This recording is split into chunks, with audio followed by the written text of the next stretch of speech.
DCeric here, and today I'm showing you Wacky Wheels, which just got released on Windows, part of the 3D Realms Anthology package. You can pick it up from Steam or the 3D Realms website. The links will be available at the bottom of the screen as well as the description.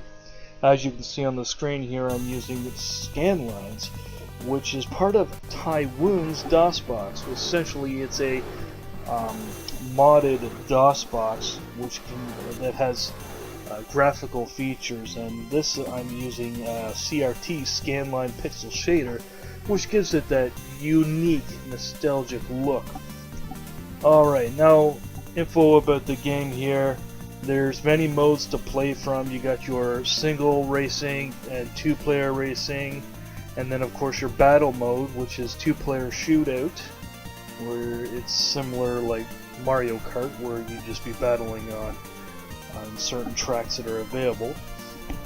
And Wacky Duck Shoot, you'd be shooting ducks in a time limit, and depending on how many ducks you shoot, it will be put onto a high scoreboard. Then you got the combat play, which is you being able to play online using the modem or a serial link cable. I'm not really too sure about what the online mode was like back then, but I believe you'd probably be racing against 7 other racers from around the world. Alright, so why don't we start this awesome game? You got 8 characters to choose from, and of course they're based on animals, which is pretty funny. You got a tiger, you got an elephant, raccoon, you got Razor, which is a shark, you got a bear named Uno, camel, a moose, a duck, and the tiger again. So we're going to choose the tiger, why not? Okay, so there's 3 classes to choose from. And the bottom 2 are not classes, they're actually kind of modes. Well, the last one is actually, I guess, essentially a class.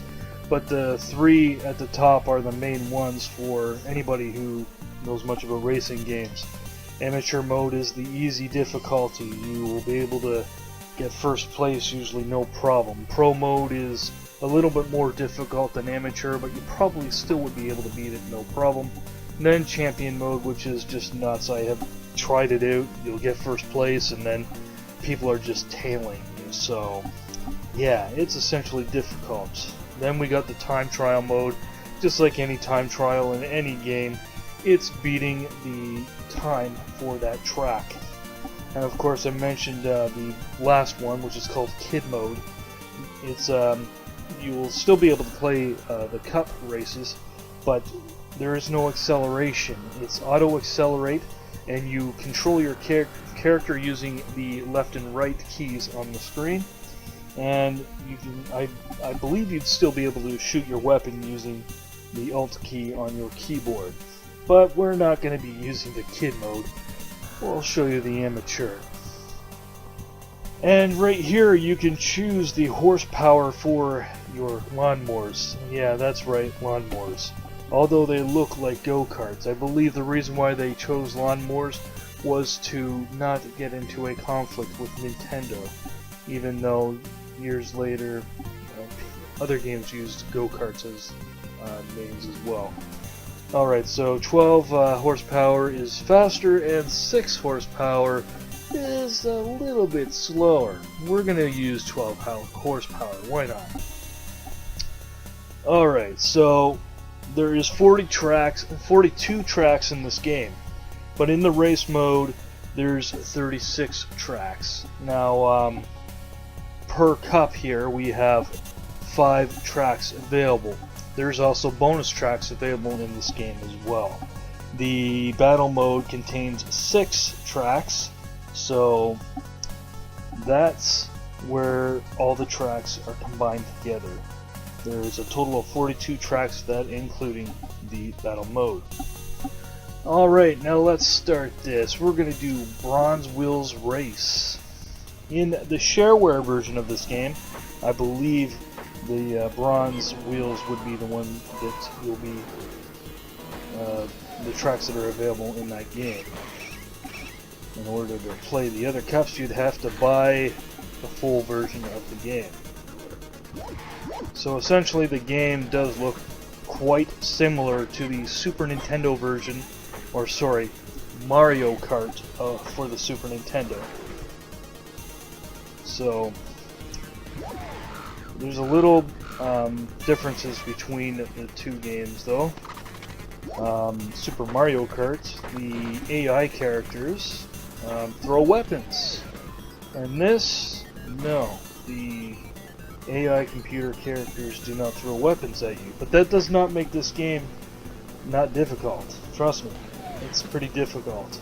The characters like to throw you off the screen as much as possible.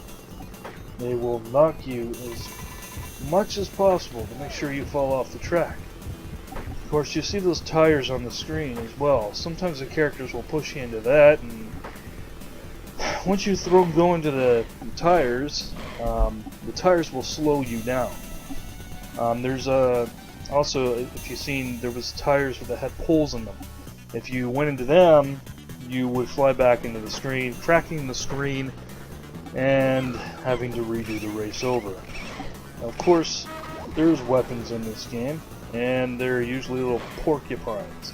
And the other weapon you see on the screen, those are special weapons, and you can only hold one of those.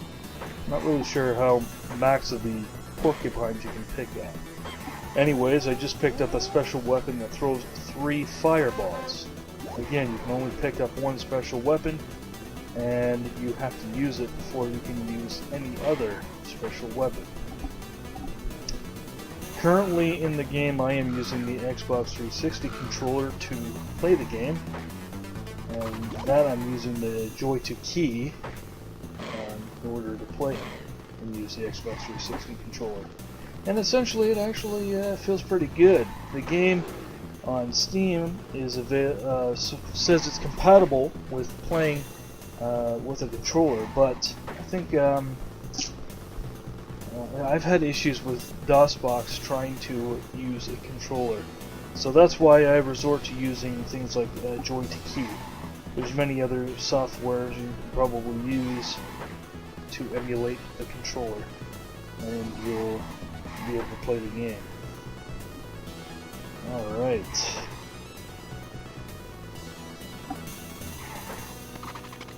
So if you didn't notice already as well, the game has an amazing soundtrack. A lot of people remember the game for its soundtrack. DOSBox emulates the Sound Blaster, so you get the full advantage of the sound in this game. And no doubt to bring back the nostalgia that you have had in the past playing this game.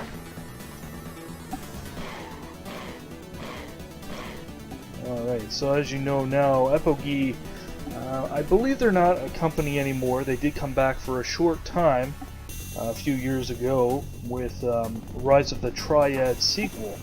However, 3D Realms seems to be doing more advertising for that game now, so I don't believe that, Apogee is doing anything with that game. But it has a pretty cool intro, similar to what you would have seen in games like this. And 3D Realms has changed quite a bit as well. They're a new team. So part of the anthology package, there is 32 games, so there's a lot of fun to be had with that package. And again, that's available on Steam or from 3drealms.com. Now I'm going to show you what happens when you go into a poll. Okay, because that didn't work too well. I'll do it right up here. Oh, alright, not too fast. Nope. Alright, I guess I have to be going faster. So in order for for you to fly back at the screen, you have to be going at a decent speed. As you can see, I just flew back. course, you had 3 lives at the top of the screen, and after bashing into a pole, you have lost a man. So, if you smash into poles too many times in the game, then, well, of course, losing all your men, it's game over and you have to start over again. But the game is not all that hard. I have the keys set to my Xbox 360 controller here, and the acceleration is on the X button, or the A button, sorry. The X button is for braking, and the B button is for throwing the weapons. Now, there is another button that was kind of strange. It was when pressing the space bar, it did a sharp turn, but that is just nuts. I don't even know why that was originally put into the game, or if it was just put in there by accident. But yeah, when you press that button, your character just does a quick spin to the left, and or even maybe the right, I don't know, but I did spin to the left, and I was like, okay, I'm not going to be using that anymore. The brake button is great to have equipped to your controller, or just using it on the keyboard itself. Alright, so I've got a total of 27 points so far. Let's see if I can get onto the high scoreboard. Now, it should not be totally difficult. Alright, looks like I wasted my special weapon. I didn't even get one.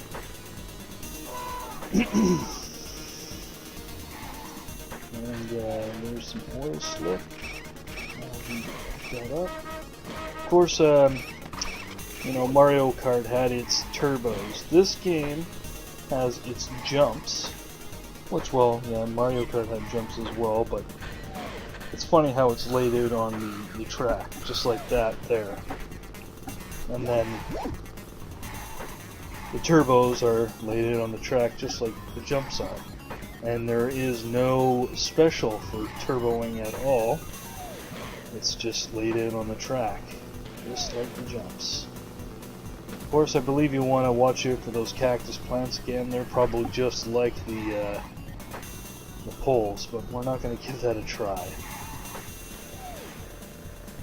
So I'm not really too sure how the lives are played out on this. It's stuck to a wall here. It's another thing that's a little difficult is the wall. If you try to get, if you hit a wall, you have to try real hard to get off of it. It tends to be a little difficult at times. And then all the characters get in front of you. Alright, so yeah, as mentioned about the lives at the top of the screen, I'm not sure if the lives like renew back to 3 lives again for the next track, or you just get more character. You get more lives as you hit more characters. I'm not really too sure how that's played out. Anyway, here is the last track of the first cup. So after this, let's see what place I have come in. Well, so far I'm in first. It's pretty noticeable. Just like Super Mario Kart, the information is laid out on the screen after each race, so you know what place you are in and how many points are needed to get first place. So another funny thing about this game is, and I found it pretty repetitive, but there is you can choose how many laps you want to do for each cup, and what was it, like 6, 10, and 12 or something like that. I still think that's a little much. I think 3 to 4 laps would have been perfectly fine for this game, but I found using 6 laps when you're using the 12 horsepower to not be too bad, but 6 horsepower for 6 laps, it tends to just kind of lag on and be a little repetitive. However, Yeah, 12 horsepower tends to be a lot better and make it a little more quick. This is one of the first games I had played by the Apogee software, and that was back in, I think it was either the early 90s or early 2000s. I started, well, one of my first computers was a DOS computer, and while I was in high school, I had I believe it was a therapist of some sort, had told me that you don't need Windows, DOS is still great, and he showed me New Deal Office and whatever. I think I mentioned that in a video in the past. I think it was for Duke Nukem.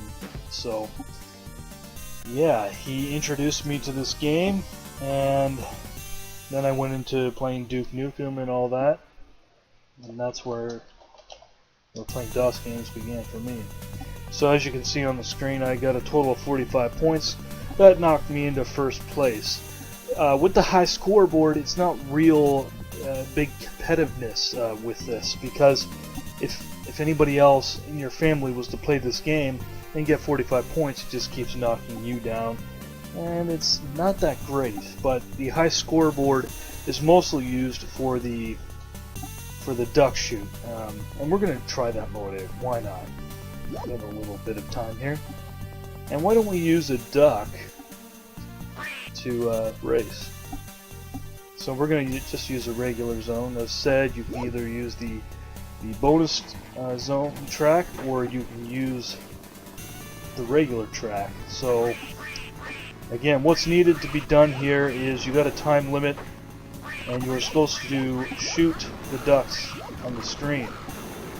And depending on how many ducks you have shot, that will be put for the high scoreboard in the time limit you have done.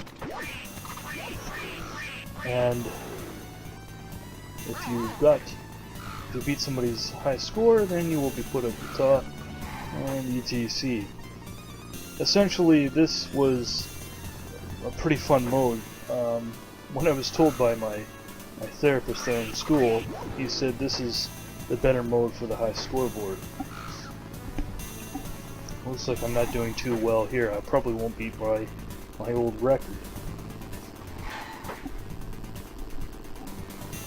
Alright, so destroyed those ducks. Now I have over 1 minute left. We're just going to sit here and shoot these ducks. Let's see if I can get them. See, it might not be totally hard here, because all you have to do is basically sit in one spot and then just move your character from left to right. But this was PC gaming in the 90s. Pretty amazing. The graphics are beautiful. Taewoong's Dosbox also allows you to use higher resolution, so that might be giving a little bit of a plus here. Alright, now I don't know where that other duck went. Oh, there he is. I don't think I'll be getting a high score here at all. Alright, so I'm just going to put my name in here again, DCeric. Alright, so one of the cool things about using the Xbox 360 controller using JoytoKey is if I wanted to play this game, I could just sit on my couch and play it off the TV screen. But there is one problem, and again that comes with the high scoreboard. If you didn't hear me typing it on the keyboard, you can't use the controller to type in your high score. So that means getting off the couch and then typing in the name and going back to the couch again.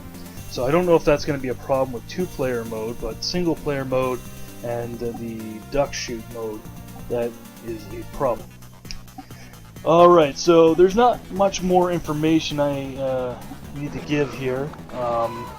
You've got pretty much all the information that I have in my mind that I'm sharing with you guys here. But yes, if you want this game, it's part of the 3D Realms Anthology package. I could not tell you, just you need to get that game. I mean, sorry, that package. because it comes with a lot of games, not just Wacky Wheels. We get the awesome Terminal Velocity. What else do you get with it? I think there's Arctic Adventure. Wow, there's just so many games that come with the 3D Realms Anthology. Also, you get the Raptor Call of the Shadows shoot 'em up as well, which is just an amazing game. So yeah, go to Steam or the link below or the description I will have displayed on YouTube and get this package. Thank you for watching, and I hope you come back to see another video from your buddy DCeric. Thanks again.